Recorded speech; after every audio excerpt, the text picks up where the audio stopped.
चढ़ते पंजाब दा एक्टर भगवत मान आंदा कि सरकारां कहंदियां टैक्स नहीं देंदे।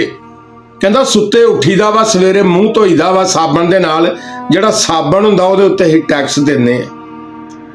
कहंदा मुड़ के चाह रखी दी आ, माचिस जलाई दी आ, उस माचिस ते असीं टैक्स दिंदे आ। जिहड़ा विच पानी पाईदा पतीली ते ਉਹ ਅਸੀਂ ਮੁੱਲ ਖਰੀਦਦੇ ਆ। ਜਿਹੜੀ ਵਿੱਚ ਪੱਤੀ ਪਾਈਦੀ ਆ ਉਹਦੇ ਉੱਤੇ ਟੈਕਸ ਦਿੰਦੇ ਆ। ਜਿਹੜੀ ਵਿੱਚ ਚੀਨੀ ਪਾਉਂਦੇ ਆ ਉਹਦੇ ਉੱਤੇ ਟੈਕਸ ਦਿੰਦੇ ਆ। ਸਰਕਾਰ ਜਿਹੜਾ ਵਿੱਚ ਦੁੱਧ ਪਾਉਂਦੇ ਆ ਉਹਦੇ ਉੱਤੇ GST ਦਿੰਦੇ ਆ ਜਨਾਬ। ਉਸ ਤੋਂ ਬਾਅਦ ਕਹਿੰਦਾ ਰਸ ਖਾਣ ਨੂੰ ਦਿਲ ਕਰ ਪਵੇ ਬੇਕਰੀ ਵੱਲ ਨੂੰ ਜਾਈਦਾ ਵਾ, ਮੋਟਰਸਾਈਕਲ ਤੇ ਕਿੱਕ ਮਾਰੀ ਦੀ, ਉਹਦੇ ਵਿੱਚ ਜਿਹੜਾ ਪੈਟਰੋਲ ਪੈਂਦਾ ਉਹਦੇ ਉੱਤੇ ਅਸੀਂ ਟੈਕਸ ਦਿੰਦੇ ਆ। ਰਸ ਖਰੀਦੀ ਦੇ ਆ, ਬਿਸਕੁਟ ਖਰੀਦੀ ਦੇ ਆ, ਬ੍ਰੈਡ ਖਰੀਦੀ ਦੀ ਆ, ਉਹਦੇ ਉੱਤੇ ਅਸੀਂ ਲਹਿਦਾ ਟੈਕਸ ਦਿੰਦੇ ਆ।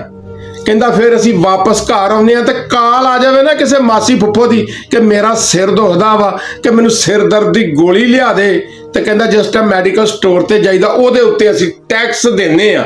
ਇਸੇ ਤਰ੍ਹਾਂ ਸਵੇਰ ਤੋਂ ਲੈ ਕੇ ਸ਼ਾਮ ਤੱਕ ਅਸੀਂ ਜਿਹੜੀ ਵੀ ਚੀਜ਼ ਖਰੀਦਦੇ ਆ ਉਹਦੇ ਉੱਤੇ ਟੈਕਸ ਦਿੰਦੇ ਆ।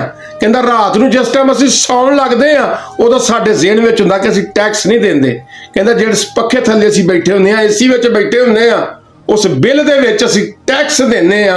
ਕਹਿੰਦਾ ਅਗਰ ਫਿਰ ਵੀ ਸਾਨੂੰ ਇੰਨਾ ਟੈਕਸ ਦੇ ਕੇ ਸਹੂਲਤਾਂ ਨਾ ਮਿਲਣ, ਸਾਡੇ ਬੱਚਿਆਂ ਨੂੰ ਕਾਲਜਾਂ ਯੂਨੀਵਰਸਿਟੀਆਂ 'ਚ ਦਾਖਲੇ ਨਾ ਮਿਲਣ, ਰੋਜ਼ਗਾਰ ਨਾ ਮਿਲਣ, ਸਾਡੀਆਂ ਸੜਕਾਂ ਨਾ ਬਣਨ, ਸਾਡੇ ਮਸਾਇਲ ਨਾ ਹੱਲ ਹੋਣ, ਤੇ ਇਸ ਟੈਕਸ ਦੇਣ ਦਾ ਕੋਈ ਫਾਇਦਾ